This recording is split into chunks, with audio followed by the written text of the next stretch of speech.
back to But Why the podcast. The podcast we talk about the things in pop culture that people say matter, and we ask the question, but why though? Today is episode 2 in our Star Wars special, where we are celebrating The Last Jedi and everything Star Wars in this beautiful month of December. As always, I'm your host, Kate, and I'm here with Adrian. Hey, how's it going? And our awesome special guests from the Game Boys podcast, and recurring guest, Alex Paterno.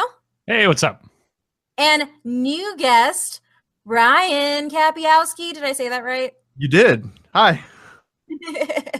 Awesome. Thank you guys for coming on. Real quickly, if you all want to give us a rundown of what you do over at Game Boys. So Game Boys is a podcast on goombastomp.com, and it is all about co-op and multiplayer gaming. Ooh, so Star Wars games fit in really nicely there. A few actually. You'd be surprised. Not any recent ones. So, this leads us into what we're talking about today, Star Wars games. And the guru of Star Wars games himself for this podcast, Adrian's going to be leading this. So take the controller and the lightsaber and lead us on this journey. Yeah, let's do it. So we have quite a bit of stuff to cover, and I'm sure a lot of it's going to get talked about because there's kind of like when we talked about the Star Wars books in our first episode of this Star Wars special, like there is a lot of stuff to go over, and we're probably not going to get to everything, but we're going to do our best to get to everything and have some good conversation along the way. So we are going to do our intro question as we always do. What is your first Star Wars game you played, if you remember, and what is your favorite Star Wars game overall? Kate? Yeah, so my favorite Star Wars game is actually going to be the Force Unleashed series, like as a whole. They're pretty short and they're really easy to play through fast. But if you take your time and achievement hunt like I did in them, it really gives you a really great story and probably one of my favorite characters, Starkiller. I don't really know how big this is in the Star Wars fandom for people liking it. I don't care because Starkiller's awesome, and that guy plays a vampire and being human, and I've pretty much followed his career after that motion cap he did for that game. Although it is also my favorite because it gave me the heartbreaking moment where I got the achievement for killing 100 Wookiees on Kashyyyk. That's rough. And it was terrible. And then right now, actually, that was my first Star Wars video game, and then it's also my favorite, but we did just spend the entire day playing Star Wars The Old Republic right now. Matt and myself, and Ryan even joined in for a little bit of fun. Yeah, it was great. Cool. Ryan, you want to go next?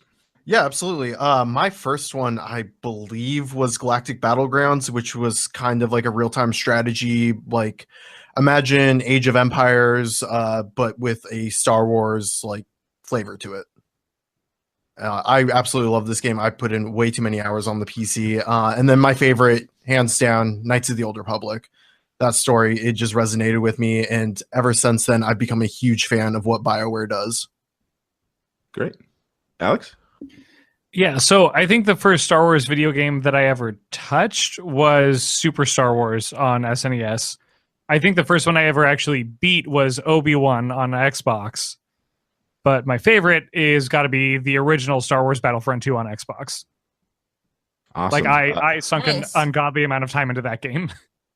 You and me both, brother. I think so. The first Star Wars game that I played, that I like remember actually playing through, because my uncle had like all these Star Wars games. Like he had, like Shadows of the Empire on the 64 and like Masters of the Terrakazi on like PlayStation 1. But the one that I remember playing the most and really playing through was Knights of the Old Republic. Mm-hmm. And it was great. I really, really love Knights of the Old Republic. I love Knights of the Old Republic 2 as well. And we'll kind of get into some of like the great things that go into those games. As much as I like that series, I have to say, encompassing like all video games, Star Wars Galaxies has to be my favorite Star Wars game. It's one of my favorite MMOs in general, period. If there's a sound clip out there somewhere of there is.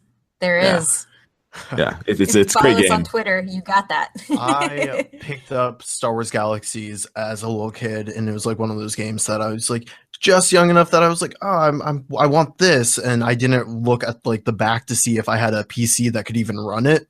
Yeah. And so I picked up this game. I set up like all the stuff for it, and then I like tried to install it, and it's like, oh no, you can't do this. I'm not even going to be able to No, play I was- this. So it's just like, well, that was money well spent, I guess. Yeah, I was super lucky that like my uncle who got me into PC gaming and things like that, like he picked up for me. That was the first MMO I ever played, and everything was great. And then they ruined it, and then I was sad. But We before I have a start clip crying, of that. yeah, it's out there. We'll repost it when this goes live. So we'll go through some brief history. Like I said before, we're coming on like close to 40 years of video game history for Star Wars games. So there is a lot when you take into account, back in the day, DOS games all the way to handheld games and everything in between. So when I go through this, brief history, we're going to hit some of the high points and some of the big games. Alex and Ryan, if I leave any games out that you want to quickly talk about, you have fond memories of, feel free to go through it. But I think I hit most of the big ones. But right. Like I said, there's a whole bunch, so we'll hit as many as we can. There's what's that one you dug up, Ryan? Bombad Racer. Oh. Which I've only seen the box art and I hate it. I hate it so much. Oh, are we counting arcade games? We better be because I played that arcade. I played that pod racing game whenever, because like we used to do like I don't know, like I feel like it's a total Mexican thing. Like everybody's birthday in San Antonio was always at Peter Piper Pizzas for every birthday, for every kid in every family I knew. That was what you did, and they had the pod racing game there, and I probably spent almost all my tokens playing that game. Wait, Was that? It's the one where you like sat on like the speedster. Yeah. Yeah. Was that an arcade version of the Nintendo 64 one? I don't know. Basically. Okay. Yeah, I have no clue. Yeah. I just know that I Have got you- to sit on a freaking speedster and I lost like my absolute like collective crap. Oh yeah, as a When that moment child, happened. that would have been my response, because while for me personally, the pod racing sequence is overly long in Phantom Menace, and I don't like it in the movie, as a concept, I'm into it. If Disney wanted to do a sports movie about a pod racing circuit, I would watch it, right? Like if they just did like some like gritty sports movie about some underdog race team, and it's just set on like underground pod racing circuits, like Fast and the Furious, if they can get Vin Diesel and The Rock in it, playing aliens who are pod racers, I will watch the hell out of that movie. Adrian, as our resident Fast and the Furious like super fan. Only if Tyrese is there. Oh my god. I didn't. They have modified land speeders instead of Honda Civics. Oh my gosh, that'd be so fun. Copyright that and send that script to Lucasfilm. Somebody's gonna make that. Somebody has to. Jeez.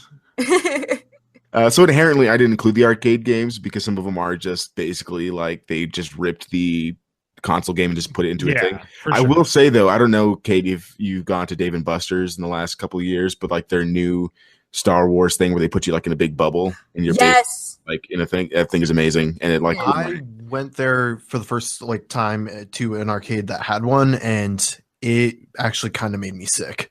I Oh, was I like, loved it. there is so much going on right now, and I think I was on like Hoth, and I was just like, I can't do this. I just can't. Oh, it made me sick, but I enjoyed every minute of that sickness.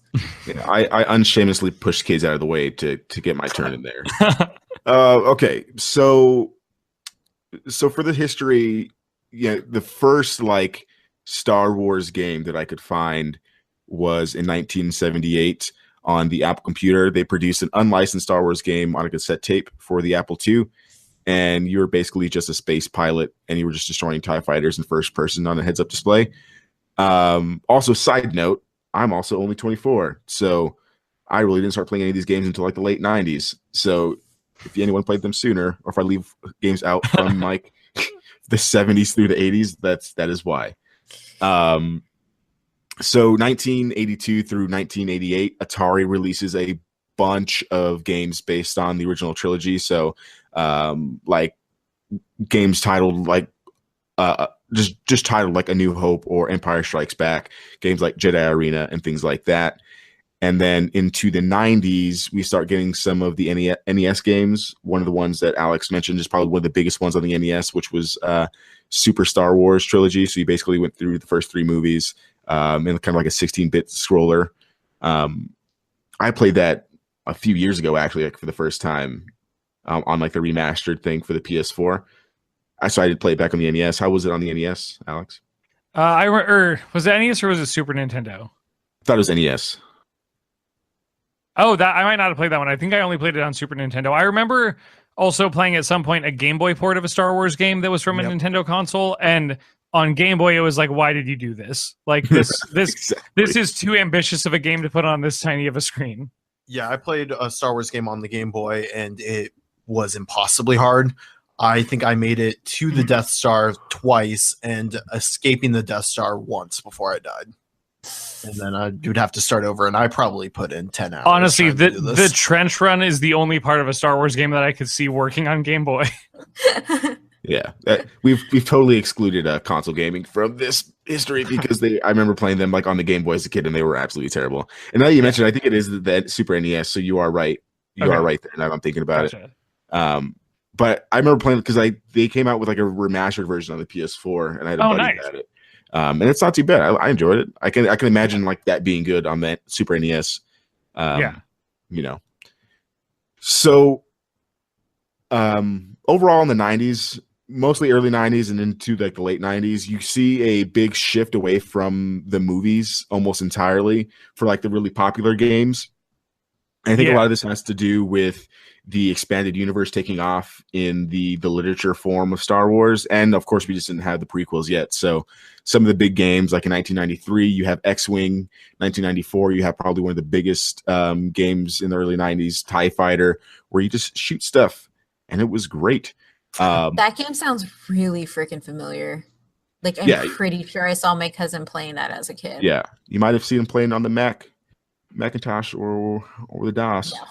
No? Okay. Well, that's where we're with that first. So 1995, you have Dark Forces, where you play first person as Kyle Katarn, and that kind of spawns one of my favorite series of, the Jedi Knight series, which is great. And that's kind of like, if you've listened to our books episode, this is kind of where we start getting to the expanded universe stuff, where they kind of go off with characters you're never going to see in the movies, but you kind of get to see that different perspective. You get to see all the stuff that happens after and all that stuff. So it's really, really great.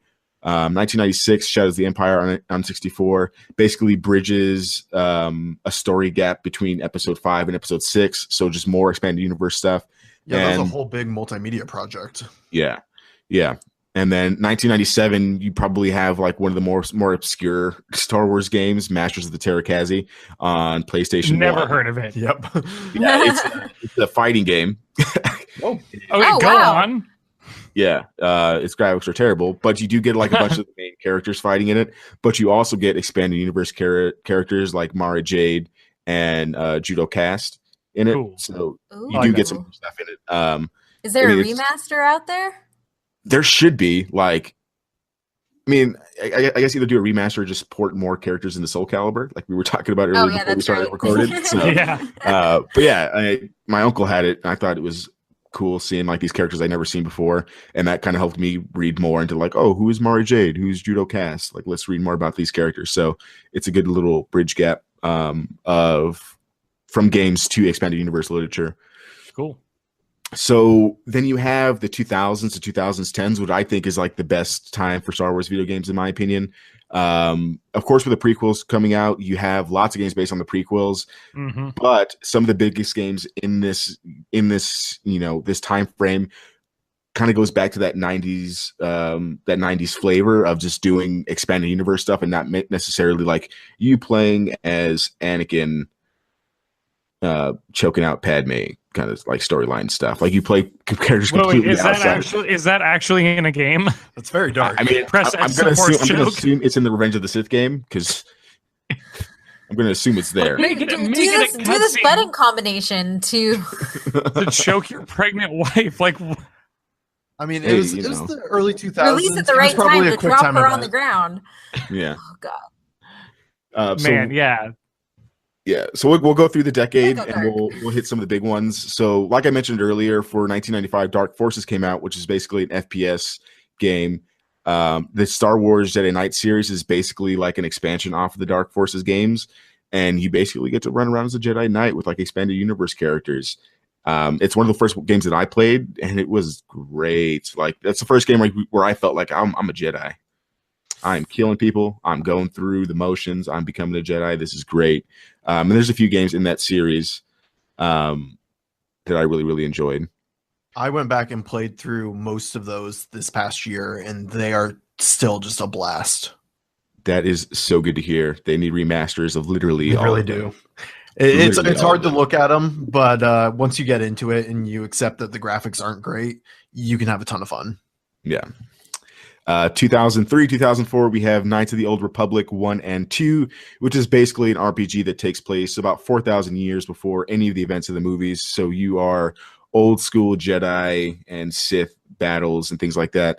I think this is heralded as one of the best games, RPGs of all time.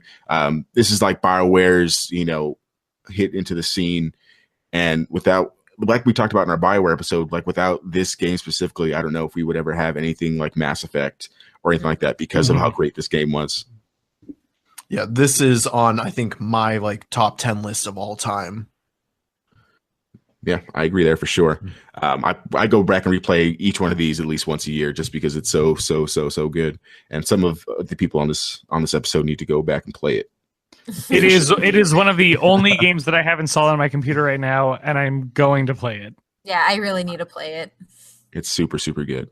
And then we have in 2003, Star Wars Galaxies comes out, which is a sandbox MMORPG for the PC, which is set in the time of basically like around the original trilogy. So you have like NPCs, Darth Vaders and things like that inside of the game, but you're basically your own person. So if you want to go be a dancer and dance in a cantina all day, you can be the best damn dancer in a cantina that there is. They just made everything in that game super hard, and I really, really liked it. Like there was barely any Jedis running around in that game.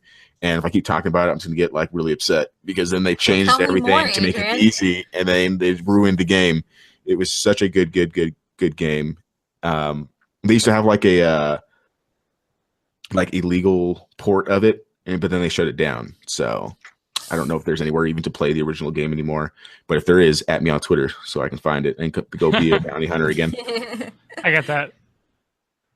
So, and then 2004, 2005, you have the Star Wars Battlefront 1 and 2, not to be confused with the current Battlefronts 1 and 2, but the old school, the good one. Can we talk about that as a naming choice? Yeah. It's so bad, right? It's terrible. It's so terrible. Like, why did you not name it Inferno Squad? Like, that could have easily been the name for Battlefront 2. Yeah, exactly. Like, also, I was going to say, like, I actually think this was my first game, Battlefront 2, on on Xbox, I think. Yeah. Yeah, I think really that's my first Star Wars game, in all honesty. I don't remember much because I don't think I liked it, and I don't think I played a lot of it, but we also, we didn't have an Xbox for that long, like an original Xbox. Like, we got it, like, at the tail end of when they were phasing it out. So, like, I had a PlayStation and then no console until the Xbox at the very end, and then I had, like, the other one. Gotcha. So. Yeah. My other co-host and I put in just way too much time into these games. Like we went through the Galactic Conquest at least 50 times just because it was so much fun. We got to the point where we would play on Kashyyyk and we would kill all of our teammates, and then it would be 2 against the entire enemy army, and we would just play that. Oh my That's gosh. unreal. But that, like, I liked it because there was Galactic Conquest, which was just like, here's the galaxy, move your fleets around, take people out, space battles, planet battles. They might take your planet and then you have to take it back. Like, that was fun. Then there was 2 story modes, I think, to cover both the prequel era and the original trilogy era in Battlefront 2. And I really just liked took you through the whole thing. Like, you start off as like a clone trooper, and then you kind of transition throughout the entire like 6 movies into like the 501st Vader's Fist thing, which I love. That's one of my favorite campaigns of like all time. Yeah, because the voice acting in it is great, and you kind of see like the clone perspective in that in that transition. You're not playing as Darth Vader. You're not playing as Luke. You're playing as just a, faceless trooper. Oh yeah. Which, speaking of, where does Republic Commando fall on this timeline? Republic Commando comes out in 2005, actually, like right in the next okay. Because year. I didn't own that one, but I remember renting it several times because I'm old. It is good. I love Star Wars Republic Commando. For those not familiar with it, listeners and Kate included, I don't know if you've heard of this one. No. It's a first-person shooter where basically you play as a leader of a commando unit during the Clone Wars. So you basically do missions like on Geonosis, and you're like leading a team, kind of like Rainbow Six style, kind of, sorta. And it is just good. Like, that's awesome. It's so good. Yeah. It's such a good game. Fun. I remember fighting against one of like the big spider droids and running out of ammo and being there with my little pistol and being like, I don't know how I'm going to do this, but I'm going to sit here and figure this out. Yeah. Yeah, because the way they do it, like you do it from the perspective of like you are a trooper versus these super battle droids. You're not like a Jedi slicing through them. Like you actually have to tactically fight. It's like kind of like how you have like in the Star Wars Clone Wars series, kind of like how Rex and all of them would fight these battle droids. It's basically kind of like how it is. Yeah. I haven't played it in years, so I don't know. If I remember as a kid, the graphics were amazing. I played it not long ago because, like I said, I played through a lot of it as a kid, renting it, never quite beat it, bought it as an adult for like $2, and the graphics weren't terrible. And I remember you play as the commander, and then you can command demolitions, sharpshooter, and technician. Is that the last one? Yeah. Yeah, and so you're like, okay, you blow up that wall, you post up over there and shoot anyone who comes our way, and then you just have to like figure out what to do to keep everybody alive. That's really cool. I really, really enjoyed it. Like every time that I played it, I'm like, oh yeah, this is a really fun game. I've just never made it a point to play through the like last couple missions of it. You need to go on Steam. You need to go back and. I know you're playing Knights of the Old Republic too, but like you need to go back and play those last couple missions of that game, because the last couple missions of the Republic Commando are super good. Yeah, super good. Like story wise, what happens, plot twist, stuff like that. Just really works. Okay, cool. Yeah, I'll have to go back and actually finish that one up. Also in 2005, we get probably one of the things that's kind of like lasted throughout this entire time from like the 2000s into present day is Lego Star Wars comes out in 2005. I didn't know we were counting Lego Star Wars. I'm counting Lego Star Wars. Why would you not? It's so good. Well, because when we asked about those, I was like, well, let me think about like the games. And then I'm like, but this is a game now. Now that you're like stating it, because Lego Star Wars is phenomenal. Oh, it is so freaking good. Yeah, I remember series is great. I was babysitting my cousin and he wanted to play. He was like, come play this game with me. And I saw that it was Lego Star Wars. And for me, the two rules with video games are if it's based on a toy or a movie, it's probably going to suck. Yeah. And so that was two strikes against it. And then I started playing it and I was like, holy crap, this is actually really fun. And that summer, like babysitting him like once a week, we played through the entire series. I'm pretty sure Lego Star Wars launched the entire like Lego video franchise. Like, it did. Ridiculous. Yeah, and because then I remember he got like Lego Indiana Jones and it was okay, but it didn't match up. Like Lego Star Wars was on another level. I think just this past year or Lego Harry Potter holds up though. Does it? Good. We covered the Force Awakens Lego game because like it was a co-op game, and so we covered it on our podcast and I played through it and I was like, this is great. I love this. Yeah. And then there's Lego Star Wars The Clone Wars, I think, which I picked up on 3DS at launch, and I was like, I don't know half of these characters because I haven't watched the show, but I love this game. It's so fun. You need to go watch the show. I have so many shows I'm watching. So stop what you're doing before Netflix. Play Knights of the Old Republic while you're watching the show. Okay, then play Republic Commando while I watch more of the show. Exactly. Yeah. You're on a time crunch, though. Who knows when Disney's gonna take it off of Netflix? Oh yeah, because they're gonna launch their own service. Yeah, yay! That's a different. That's another podcast. That's a Disney podcast. So Lego Star Wars is great, and like Ryan just said, it's still going. They came out with The Force Awakens not too long ago, and they're going to come out with The Last Jedi, here in the near future too. Like I don't think that's going anywhere. And then 2008 into 2010, we have Star Wars: The Force Unleashed, an action adventure game based on Star Killer, who is Vader's Padawan. I love this game because it gives you like. I remember watching previews for it and like listening to developers talk about it. And, like, if you want to take down Star Destroyers with the Force, I was like, yeah, I want that. Yes, I do. You want to like do all this crazy stuff with the Force? I was like, yeah, give it to me. Size matters not. Yeah, no, Yeah, here's exactly. I immediately, when I saw that shot in the trailer, had this conflict of like, that's a huge use of the Force, and that's dumb, but also I love it and I want to do it. And also, that's how the Force should be used. Yeah, seriously. Yeah. Yeah, I thought the game was great. Kate talked about it a little bit at the top of the episode, but I completely agree with everything that she was saying with it. It's not a very long game. I don't think it's entirely difficult either, but it is a fun game, and I do like the story to it. And if you haven't read the novelization for it, I would recommend go read the novelization for it because it's really good too. I think overall too, like, you can go pick them up for really cheap. But the one thing that I did realize, Force Unleashed 2, so I played them when I worked at GameStop, and because you would get to take games home and you could rent them out. And I was like, okay, well, I've always wanted to play these, never got the chance, and I took the first one home, and I was like, oh my god, this is really good. I played through it once, gave it back, and then got the second one, played through that. And then I just kept re-renting them just so that I could achievement hunt in them. And if you take the next step of just going beyond the story, which I think the story holds up on its own, it's short, but it's really, really good. And you really feel a connection to the character you're playing as. And you kind of you get to understand the Sith more as playing as a Sith Padawan.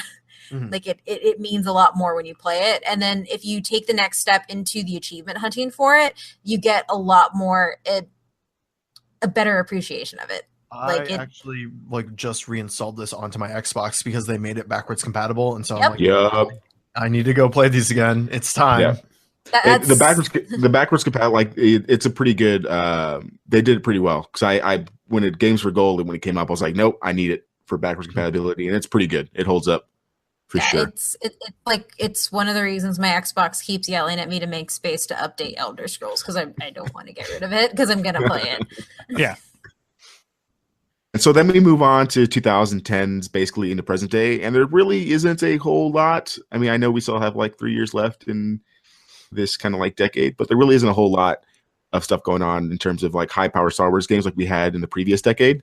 So the probably biggest one is going to be Star Wars: The Old Republic, because instead of giving us Star Wars Knights of the Old Republic 3, we get an MMORPG set in the basically the same time of the Knights of the Old Republic game on console. It's still popular today. People are still playing it. It's gone through basically, paid subscription to free to play, which in some circles seems like it's like death for an MMORPG, but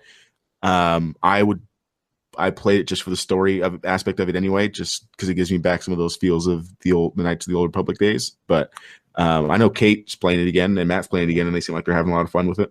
I know a few years after it launched, they had a big Revan DLC, and I was like, I might want to get into it just for that. You and me both. That's the only reason why I'm probably going to play with Matt and Kate again. Matt and Kate again is for that Revan storyline, and after that, probably not touching it again. But I won't tell him.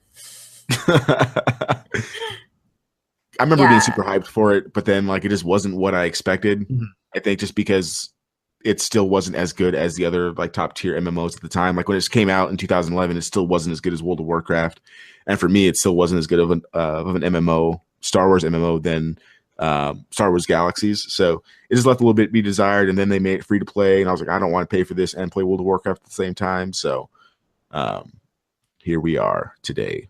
Yeah, Matt and I started playing 2 years ago. Maybe 3 now. Yeah, I think maybe 3 now. And we were both still in grad school at the time, so we had those long winter breaks. And so he had told me oh yeah, during the winter all I do is just play. I pick an MMO and I play it nonstop. And so okay, well, we'll do Star Wars. And we played it on really crappy computers, laptops that had no business running anything like that. It was really bad. I had no texture on half the characters for the longest time. But it was really fun, and then we stopped, and we've come back now, and we've been playing it all week. We played it all day today. If you want our in-game names, let us know, and you can come play with us. We come be our friends. Yeah, I had a similar experience. I actually bought the like big collector's box for it because I was super hyped on this game, and I had a friend that wanted to play it.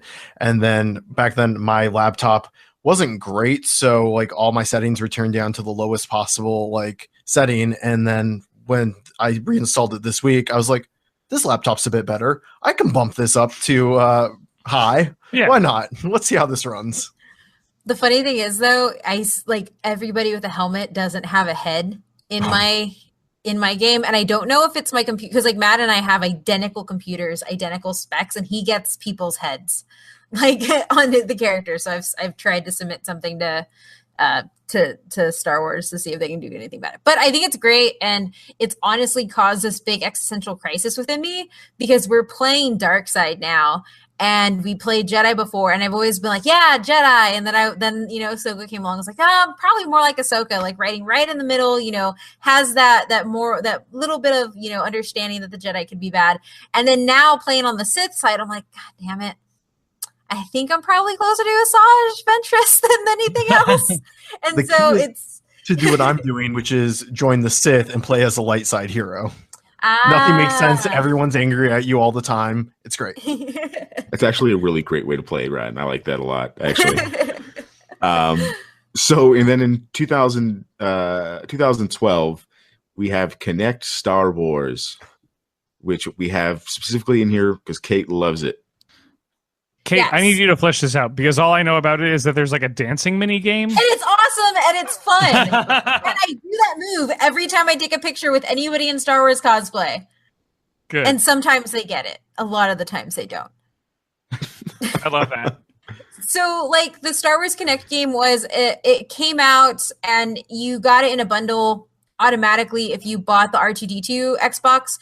I was working at GameStop at the time, and I showed up first thing in the morning, like before the store opened, to come in to reserve my copy of the R2-D2 Xbox 360, like the moment we could on the registers.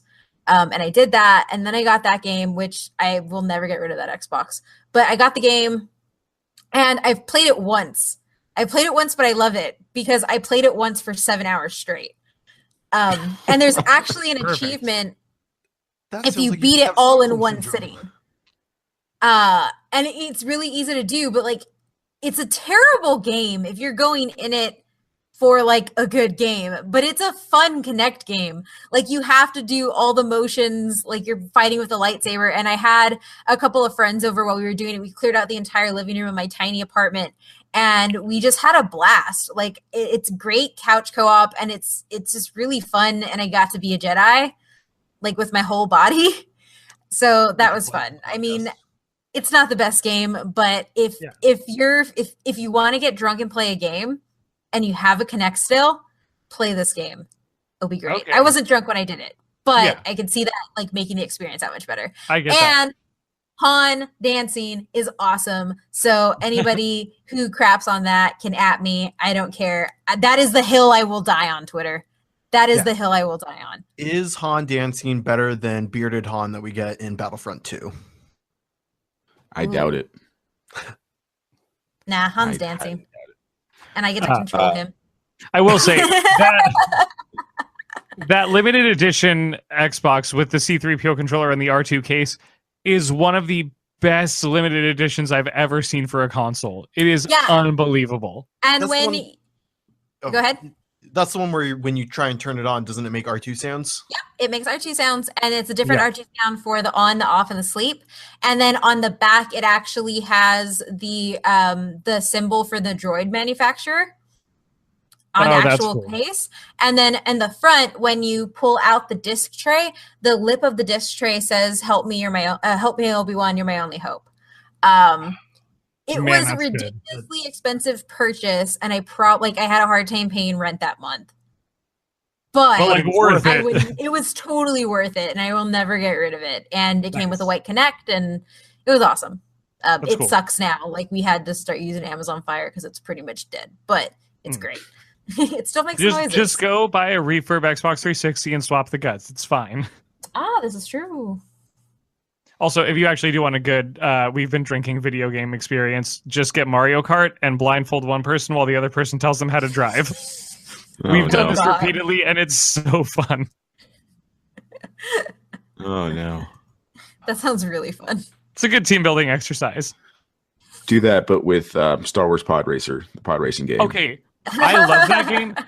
I'm gonna give you guys a hot tip on that game, and I don't know how I figured this out, but the best thing you can do in that game, when the light turns green and you can go hit it in reverse and then go straight, and that counts as a lap. Oh. Oh my god. Alex is a big cheater. I know. My brother, I know. my brother and I found that out on accident, and then we the first time we did it, we were like, "Well, crap, we're never going to be able to set the record for lap time on this because it's set at 1.3 seconds." And it was just one of us wasn't paying attention and hit reverse instead of forward, and then when we went forward, it was like lap 2. Is it weird like that that. now every time you mention pod racing, I'm just thinking of a Need for Speed game now, but with pod race with Honestly, I want speedsters another pod racing game because I feel like that one had a lot of room for improvement, but still made me love it. and But yeah, custom it. paint jobs, build out your engines however you want, a little bit of customize. Nas. Yeah, it'd be so good. I would play that game so much.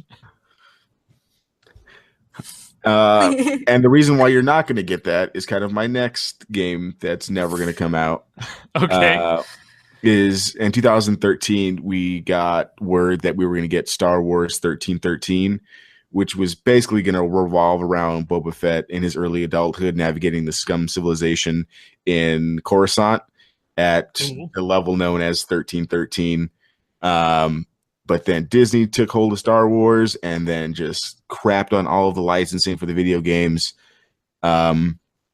And that's kind of why we don't really have that many Star Wars video games right now, is because Disney just didn't renew licenses and stuff like that. So we're just in a very license lull. And because of that, they decided to go with EA. And then we get Star Wars Battlefront 1, which is terrible. It's so bad. I love it. I hate Star Wars I will Battlefront fight 1. you guys on this. I will. Is that your hill, Ryan? That is I will my drive hill. over to where you're at and fight you for that battlefield with a Star Wars skin on it. I will. Come on over. I will film it and put it on Twitter. No, I honestly think that Battlefront was one of the best looking games of when it came out. That game captures the sound and look of Star Wars. Yeah, How that's far does fine. that It get just you, wasn't a though? Battlefront game. No, it was a a Battlefield game with a Star Wars cover on it. Yeah. Yeah, But that's it exactly worked. why I hated it, with a $110 price tag Yeah. for the full Yeah, game. But yeah, okay. Yeah. Yeah, terrible. I hated it. I didn't like it. I had a friend who got it. I played a little bit of it. This is cool, but this is also just Battlefield. This I isn't. put so Where's many my hours Galactic into it. Conquest at? Where's my Galactic Conquest at? I got it and then I had nobody to play with. So that was a bad experience in and of itself because I got it probably at the tail end. Mhm. And then just playing it I'm just really soured on shooters for so many reasons. And so I was like, this is not what I expected. This is too much of the stuff that I left behind and refuse to buy now. Yeah, I can feel that. Star Wars Battlefront 2, in my opinion, is a more Battlefront game than the one in 2015, because you kind of do go back to some of the stuff that made Battlefront 1 and Battlefront 2 in the early 2000s, like the games that they were, like ship combat and a campaign, Yeah. things like that. I played through the campaign. I love the campaign. It's a great extension off of the Inferno Squad book that just came out recently. Have you guys played it all, Alex and Ryan? I've beat the entire campaign and I've put in quite a few hours into the multiplayer. I did the beta and I watched Ryan play parts of the campaign. I've watched it on Twitch if that counts. Yeah. I like it. I have it. I just probably not going to touch it until the Last Jedi is absolutely done with, because I'm not going to risk anything there. But it's enjoyable for me. It's a different. It reminds me a little bit of my childhood. There's stuff that's definitely wrong with it, i.e., progression being terrible. EA trying to take my whole money. loot box discussion up again in a major way. Yeah.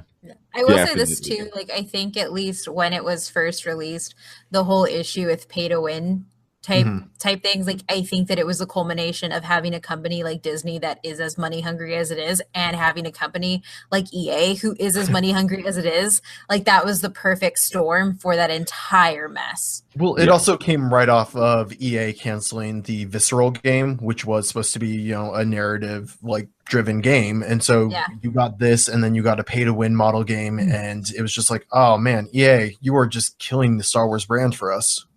Yeah. I'm glad. I am glad I picked it up though. I kind of bit the bullet and and got it just because I really wanted to play through that campaign. And I actually did play with one of my buddies not too long ago, where we did like the hero versus villains battle, and it's so much more fun when you're playing with somebody. I think that game, because it's kind of go back like you said earlier, Ryan. You get to do the strategic battling. It's not just you anymore. Like, you get to go back and do some flanking maneuvers and things like that. So it's not as good as it could be, but I think it's just where we're at in terms of Star Wars games. That's kind of really where we're at in terms of like the history of the Star Wars games. I'm going to say what all DCEU fans say, and say that it's progress. Yeah, I guess. I see your point. Yeah, give me back my Star Wars 1313. I was so hyped for that, and then they just killed my dreams and my soul. Yeah, I'm curious to see what Disney does with EA because of canceling Visceral's game and then having this whole problem with the like news about Battlefront. And I'm like, are you just going to take away the license from EA? Can we finally give it to someone who's going to treat it better? I know Reddit had a huge petition to like get Disney to take it away from EA. I hope they do, because they're just not a good company, and I'm tired of seeing them. Yeah, because like one of the things that I see that like selling something to somebody like an EA or an Activision is you're going to get something that's pumped out without a lot of care put into it, and that's what's going to happen. It's interesting because Insomniac is also handling the Spider-Man game, and it looks like they're taking a ton of care with that. And so if Disney sees that being handled with such care, and then Star Wars just kind of being crapped on, hopefully that makes them reconsider this deal that they have with EA. Yeah. Definitely. But also, I think, I don't know how much it will, because that Spider-Man game is controlled by Sony. So like that money's not going to Disney. So it's not really going to like affect them that much. Same thing with the new Sony Pictures movie and the will Marvel really not get any of that? I mean, they'll get a small cut, but they're not going to feel the impact. Like they're not lining their pockets with that money like they did with Homecoming. So like, that's the only thing. Like, they'll see it, but will they actually take it into consideration? Because I mean, I guess I'm just like kind of pessimistic, because I've learned that being optimistic gets your heart crushed with these companies. Welcome to 2017. Yes. Accurate. But I mean, in the great world, hopefully they'll see that. And I hope that So let's get into some discussion about, but why those? Because that's why we are here. So one of the biggest reasons why I love Star Wars games and why I've played them since I was a kid and why I continue to play them now is that just like the Legends material and the new canon material books give you things from the Star Wars universe that you're never going to see on screen, the games did that for me as well. And if you look at all of the popular Star Wars games, they're all like that. The Revan storyline is one of my favorite storylines ever. I hope I see that on the big screen, or at least even like on my TV for this new live action show that's coming out. Please give that to me. I will watch. I will pay your subscription service, Disney, if you give me a Revan storyline. Do you have any favorite storylines that you guys have like played through these Star Wars games that like really stick out to you as being like, yes, I'm glad I played through that because of the story? I personally love Shadows of the Empire, because I wanted that that in-between information of what happened, because you get Luke at the end of Empire being like, not a good Jedi, but by the time Return of the Jedi comes around, he's a Jedi Master. And so it's like, well, what kind of happened here? How much time has passed, and why haven't you guys gone to rescue Han earlier? And so you got to see what everyone was doing up until then, and you introduce a few new characters, and you actually go to Coruscant, and it's like, yeah, this is cool. I really like this story. Yeah, I like that too, because you could read about it, but I think it's a whole other thing to actually play through it. Like I don't know if it's like a mental thing or if it's like just makes it more visceral for me. But like when I'm playing through these characters, I feel like I'm actually doing something. I'm doing my part to stop the Empire. Mhm. Well, that's the big thing about like Knights of the Old Republic is like it puts you into being a Jedi and going through that, and you got to make your choices. And it's like, oh, I actually feel like I'm a Jedi who can influence the world that I'm in. This is cool. This is something that the movies don't actually give me the experience of playing as a Jedi. Yeah, and you can get that across just so many different games. Like you get that across, the Jedi Academy books, our games, the Obi-Wan game. Basically anything that's RPG attached to it for Star Wars games, you kind of get that feeling, I think, throughout them. Some of them are better than others, but you definitely get that. And even now with the Old Republic, you kind of get to dictate somewhat stuff that goes on in your world. Maybe not to the same extent, just because the MMORPG realm is kind of harder for you to do that stuff in, but you still kind of get that even to this day with those games in the RPG realm. You have anything else for you, Kate, for The Force Unleashed? Because I know that you said that was like your big one. Do you have any other... no, like I would say that Starkiller is hands down one of my favorite characters in the Star Wars universe. Like I love him. He has such a tragic story. Yeah, it breaks my heart, and I didn't know, like, I would say that The Force Unleashed and playing as him is probably like the first time that I actually start looking at the other side to the Empire, or like the other side to the Sith, and like seeing them more as human characters versus what you get in the movies. Because if you've listened to our books episode, I haven't read any of the books other than novelizations of the movies. So for me to get into that play and to get to actually be on that side of the coin, it makes me have an appreciation. That I think was key into having an appreciation for a character like Asajj Ventress in the Clone Wars show. And then, like, just in general, I'm really loving this playthrough of with Star Wars: The Old Republic. The free to play is extremely restrictive. Yep. But I really love getting to make these dark side choices, but knowing that, like, seeing that the light side choice actually sounded like a dark side choice. Like, killing this dude was probably the light side choice, and letting him rot in prison was the dark side choice. Like, that's given me a big existential crisis, like I said earlier. So yeah, for sure. Yeah, and I think I would add on to with Force Unleashed, I think one of my favorite things that came out of that, and spoiler for that game, is the idea that the Emperor started the rebellion himself kind of by accident. Yeah. And like when you get to that revelation where he's like, oh, I'll just draw out everyone who opposes me, and doesn't think how that could possibly go wrong. Yeah. And I really loved that. I mean, the Emperor is overconfident. Exactly. Yeah. His battle station is fully functional. Yeah, and like I loved that. I think that the game that I would love to see more of, and that I guess I technically will, is actually the Obi-Wan game, only because I loved spending more time with that character.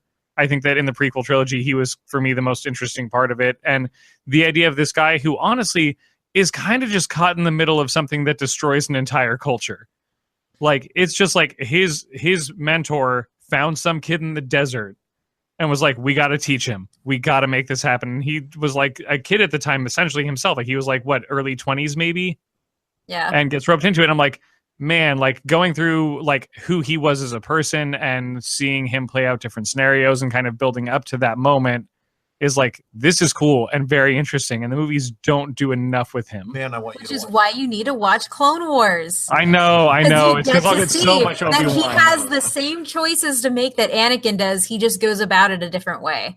Right. And I so, just like, watched like the Mandalore arc like the first time that was on there, and I was just like, yeah, Alex, this is great. This needs to be in the movies, and it's not explained. Yeah, he's such a good character. He should have been the main focus of the prequel trilogy. Yeah. And yeah, I'm excited for his solo movie. I also think, just because I haven't played any of them, and y'all can correct me if I'm wrong, but from what I've seen just reading up on some of these games, female characters seem to be central to a lot of them. Knights of the Old Republic for sure is they have just as big a hand as the guys in the series. I don't want to spoil anything for Alex because he hasn't played it, and I think it's just that good. I don't care that it's been out for forever. I appreciate that. But the female characters in those two games are phenomenal. Yeah, It's which like I how think won't is. spoil BioShock for one of our co-hosts. It's like you need to. I will experience never that spoil firsthand. BioShock for Yeah, anybody. no. Right. Yeah. Yeah. Same thing with Mass Effect. Yeah. But yeah, you're right on it, Kate. They do a great job of representation, kind of like how we talked about in our books episode. I keep bringing it up, Exactly. but like the parallels are just so uncanny that it's kind of like hard not to mention them. But like you have representation in the games that we don't have in the movies yet, or quite yet, which I think is another big part of why these games matter, because you're again characters you're never going to see, storylines you're never going to see in the movies or on the small screen. You get right there in the game, so it's out there if you really want to have it. And you can get it in a variety of different styles of games, which I think is my next. But why though? There are a wide-ranging variety of ways to experience these games that we've mentioned, because not all the games that we've mentioned today are of the same make. So you have Star Wars MMOs, RPGs, FPSs, RTSs, racing games, fighting games. There are ports in Steam for virtual reality, which I played. And it was amazing. I felt like I was like a legit Jedi playing Star Wars VR like literally 6 months ago. Do you have, and from your guys' perspective, do you have any like favorite style to play the video games in the Star Wars universe, or do you just want it outside of wanting another pod racing game with Vin Diesel and The Rock and Tyrese?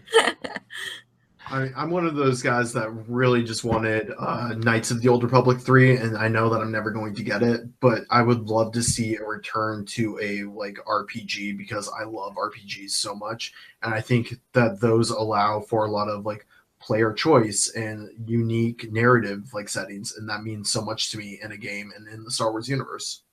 Yeah, I think my preference for the games is anything that expands on the stories of people who aren't central characters in a weird way, because I like the idea of building the universe out, and kind of like what Rogue One did, of like, well, let's look at the people who weren't front and center in this and the people who were kind of a little bit more off to the side. Like the fact that Cassian's jacket is essentially a slightly different version of Han's jacket from Empire is like, oh, suddenly this universe feels a lot smaller that these two dudes who have never met have the same coat. And it's like a small detail, but it's like, that actually says a lot. Like that tells you maybe what the rebellion's resources are like. If they're like, well, we raided this one factory, these are the only jackets we have. Good luck. So Write like your details name on the tag. Exactly. So like little details like that where I'm like, oh, that was small, but like it made this feel that much more real. So when you get games like Republic Commando, that's like, yeah, you're going to follow 4 clone soldiers through their campaign of this war. Like that's awesome. I love that kind of game. And I want more of that, I think, more than I would want to play as Luke again. Yeah, I can feel that. Yeah, I think for me, it's going to come down to the MMO or the RPG personally, just because those are the games that I'm drawn to. One, because I love creating characters and I love playing a character that I've made most of the time in my own likeness. But when something like Star Wars, I'm going to make an alien. I bought the Torguda race for this playthrough of Swatter, but just overall, I like a type of immersion that I think you can only get from RPGs, choices, and MMOs. Like that for me is always going to take the cake. But I completely agree, Alex. I think the idea of exploring something that we don't have a whole like how many hours of movie on is something that's definitely a great area for the games to hopefully explore once they figure out those licensing things. Yeah, it's just when I look at the movies, it reminds me of I saw. Somebody posted a while back a fake newspaper that had a picture of a couple of the Skywalkers, and the headline just said, like, everything a goddamn ordeal for local family. And I thought about it, I was like, that kind of is what the movies are, is like, it is just this one family constantly ruining everything for everyone. Yeah. Oh, gosh, yeah. Yep. Yeah. For me personally, like, I love the RPG aspect, of course, but after playing Star Wars in VR, I need VR technology to take off so I can do everything you just said, but as myself in VR. Like, I need to make choices of how to send someone to jail, but like in the VR world, or kill them. I need that in my life. I mean, I'm just going to say that if you play Star Wars Connect, it's not VR, but you do get to use your whole body for it, and it's awesome. No.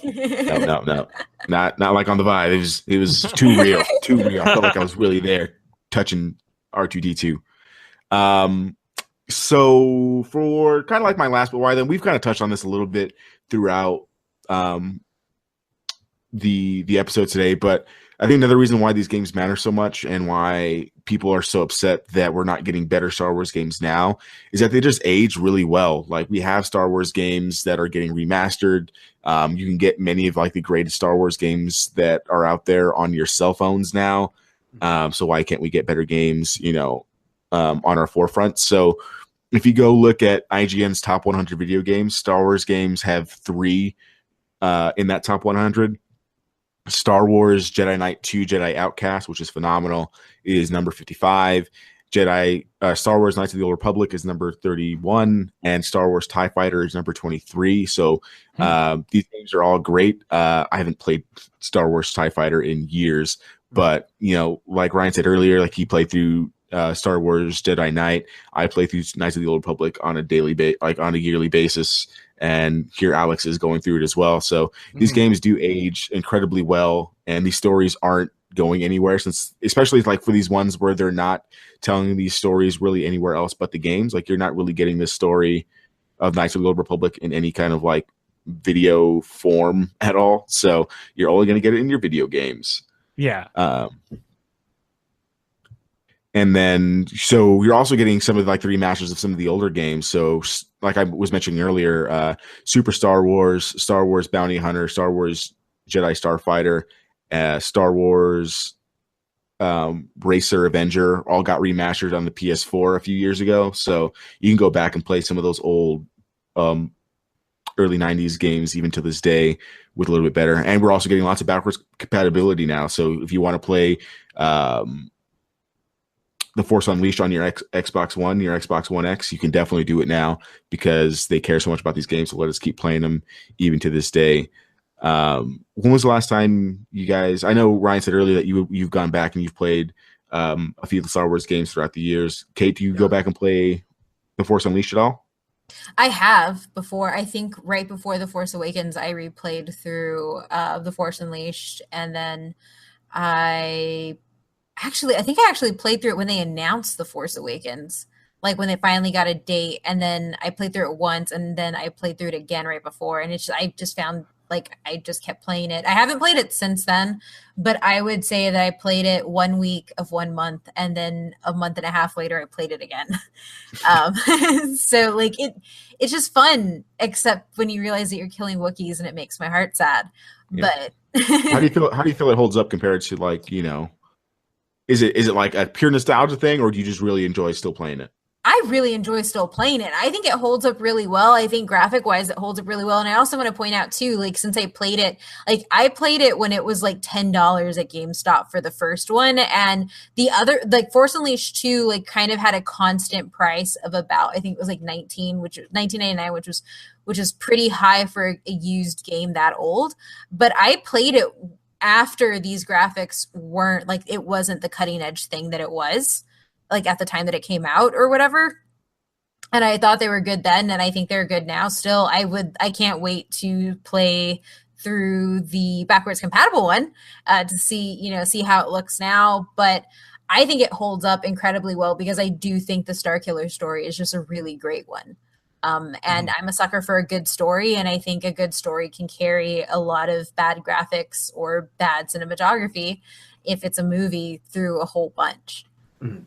Yeah. Right now I have an external drive on my Xbox so that I can have both of the Lego like Star Wars games, both of the Force Unleashed games, and the Old Republic all on my Xbox, so that if I want to play any of them, I can just click on it and start it up. I like that. I have Knights of the Old Republic on my phone.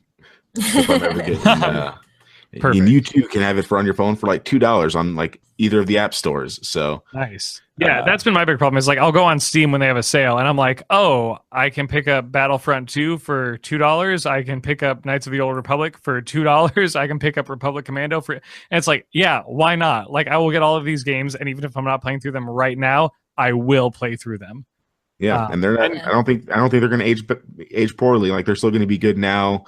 My kids are playing Republic Commando for sure in 10 years or so. They're playing it because it's that good. I think this also really points to like why we decided to do a little mini series on the extra parts of the Star Wars franchise, because just like Star Wars holds up now, a lot of the content around it does too. And you do want to go back and get more of this giant universe. Yeah, I mean, and for me, that's really it. Like, this is a short and to the point kind of episode. Like, if you want more Star Wars and you're, if you have some worries about if these games hold up, if you're going to care about the story arcs, I can tell you right now, if you go play through Star Wars Knights of the Old Republic and you don't feel something, if you're not excited playing that, I don't want to talk to you, because that's how good that game is. Yeah. That's all I got, Kate. I don't know what else to say. You can cut this out, but I'm sick and dying, so Okay. I don't know what else to say. Okay. No, I think just we'll do this last question. So, where do you guys want or did we kind of cover that? Yeah, we already? kind of covered it. Yeah. We kind of Okay. covered it through our conversation. Okay. That's why I just guess, kind of like- left it there in case you were running short. But Okay. because my last question was going to be, what do you guys want to see next for the Star Wars video games? But we've kind of covered out that through the episode, Yeah. to be honest. So Yeah. So I guess. I said get it away from EA. Oh yes. let's go with if you. So we'll wrap this up by just kind of how we did with the books episode that we had. If you can give someone who's never played a Star Wars video game a game to go play to kind of like get them into a lot of the things that we've talked about, if a game that can kind of encompass everything that we've talked about, what would that game be? We'll start with Alex. Yeah, I think part of it would just have to depend on what kind of game they like. But if somebody is even like sort of on board with shooters, like the original Battlefront series, those two games are like, go play this, because it is a classic shooter, but it has a lot of Star Wars flavor. There's the addition of Jedis and heroes and all that stuff. And the way that the objectives are designed and everything, it's like, yeah, this is just a great game to get you at least interested in the idea of playing a video game in the Star Wars universe. What about you, Ryan? For me, yeah, it's definitely going to have to be Knights of the Old Republic, because you have all the like major themes that you'll see throughout like Star Wars, the Rule of Two with the Sith, but you don't have any of the characters and you don't need any of the backstory. It's all presented to you in a nice, like, tight story with just the best like twists and turns in it. And I love everything about this and all the supporting cast. And so if you like Star Wars and you want more about the world, but you don't want to like dive completely into the expanded universe and try and figure out how characters are all interconnected, I'd say start with the Knights of the Old Republic. Kate, I think I know your answer. Star Wars Connect. Well, actually, yes. Get drunk and play that. It's awesome. But I've been talking about him the entire episode. You have to get some Starkiller in your life. He's just great. And if you don't think so, you can fight me on Twitter. I enjoy Twitter fights. Come at me. When you go back to Kashyyyk, it breaks me. Yeah. But I would say definitely pick it up. It's really cheap. So if you have a 360, go spend $5 at a GameStop and grab it, or get it reverse Xbox compatible. One, you can play it. Yeah. I think all of those answers would be my answers as well. But to give one that's different, I would just say go pick up the Lego Star Wars series, because that'll give you a lot of the things that we've talked about, and it's super easy. You can play it with your kids, you can play it with your significant others, you can play it with your dog, most likely. Like, the second player really doesn't have to do all that much. You tape the Wii remote to his tail. It's fine. Yeah, exactly. Just because it kind of gives you a little bit of backstory, some humor stuff, and you can go, achievement hunting with it. So it's pretty accessible. And I'm pretty sure you can find it pretty cheap somewhere. For some of the older series, for sure. Yeah, those are all great choices, guys. Oh yeah, my friend's son just turned 6, and so I got him the Lego Star Wars Saga on Wii for like $5. Oh wow! Yeah, there you go. Awesome. Yeah. See, great games and cost effective. Yeah, good job. Before EA Star Wars. So, last thoughts? Yeah, I mean, I think we've covered a whole bunch in very, very efficiently, a lot more efficiently than I thought. To be honest, with 4 people who like Star Wars, y'all did great. I love Star Wars games. I'm going to keep playing. Like I said before, I've played them since I was a kid. I'm going to keep playing them now.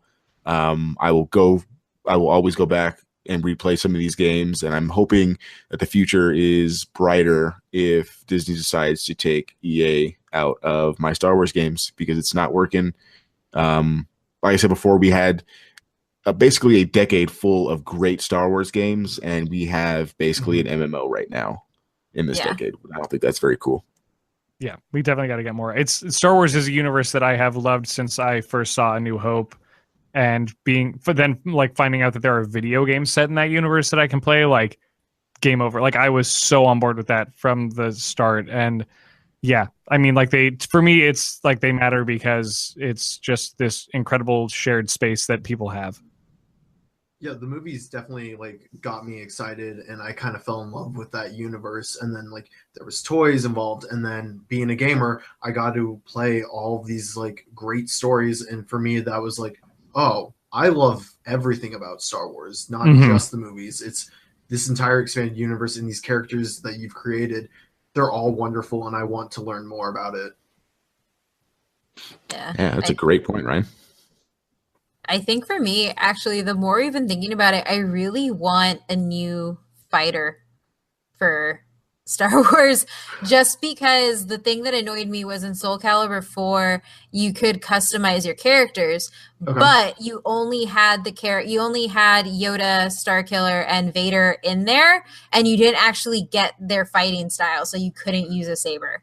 And that was something that pissed me off so much. And so I kind of would really like to see a fighter. It's probably pointless, like there won't be a story or anything like that, but I think it would be really fun, because I really want, like, I want to fight as Mace Windu really bad. So but I think for me, like, overall, I think this Star Wars special that we have is really showing me that there's a lot in the world that I need to start sinking my teeth into, because this is the stuff that I live for when it comes to games and books and everything. And there's just so much content out there. I'm pretty sure if you throw a dart at a wall, you'll find one piece of Star Wars that isn't the movie sets for you. Yeah, why don't we have Thrawn in a game?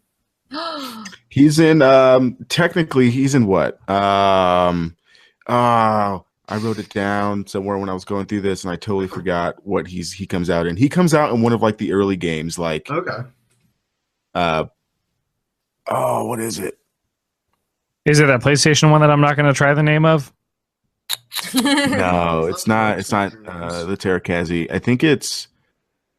Man, I want to say it's like, I think it's either like TIE Fighter or X-Wing. I think he comes out.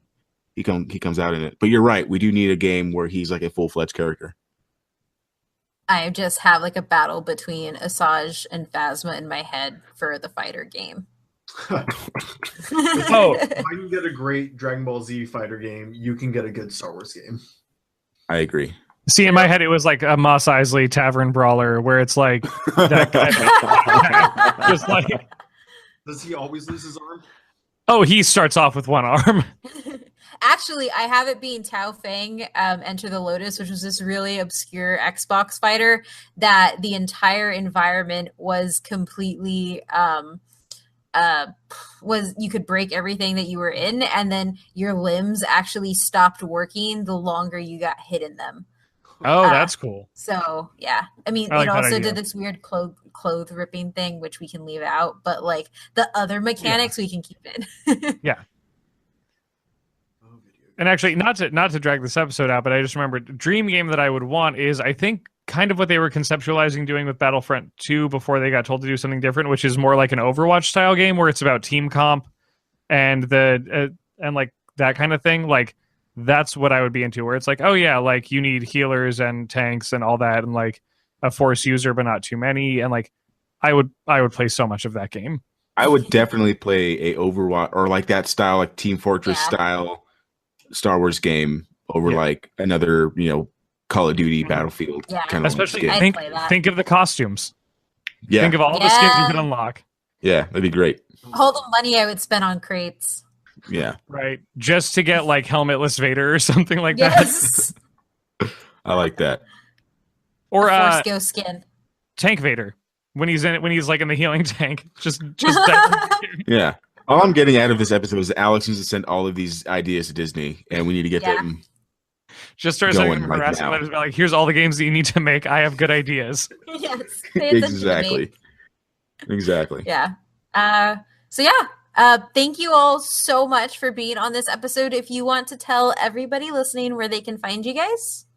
Yeah, thanks for having us. You can find me on Twitter at MostAlwaysAlex. You can find our podcast on Twitter at Game Boys Co-op. Yeah, you should know this. Yeah, Game Boys Co-op. And then my other podcast is WWTA Cast, and that's just a pop culture podcast that is more similar to But Why Though. That's all the places. You can find me on Twitter at RPCappy, and you can find me on goombastomp.com, where I have another podcast that's all about the Dark Souls franchise, and you'll occasionally find me writing there. Awesome. Thank you guys for being on here with us again. It was a blast. And for you listening, you can find the podcast. Oh my God, I always fuck this up. You can find us at But Why Though PC on Instagram, Twitter, on Facebook, facebook.com/But Why Though PC, and you can find us on Patreon, patreon.com/But Why Though PC as well. I finally fixed the URL, guys. We're searchable now. And you can find me at Oh My Myth Randier on Instagram and Twitter. My Instagram is pretty much just my dog. So there you go. Adrian? Yeah, you can find me on Twitter at Superreese93, SUPERRUIZ 93. I also apologize if I've sound nasally this whole episode. I also didn't realize that I didn't preface this by, I think I'm getting a cold. So sorry if I sound funny. Our listeners out there, still love you. So, final question. What is y'all's exit music going to be? That Star Wars rap from that animated YouTube video. Oh! Wait, you what? are my favorite people on the planet right now. I mentioned this yesterday and you shot me down, though. That's because you started actually singing it. what is You're my this? favorite people on the planet. Have you What never is seen this? it? It's so good. I'm going to find it and I'm going to link it in the thing. All I know is the only YouTube video I have for Star Wars that gets stuck in my head is the Seagull song, which is the bad lip reading one. Oh, no, this isn't that. This is Okay. somebody wrote a whole rap song about the Star Wars universe, and then someone animated it. I just slice off my hand.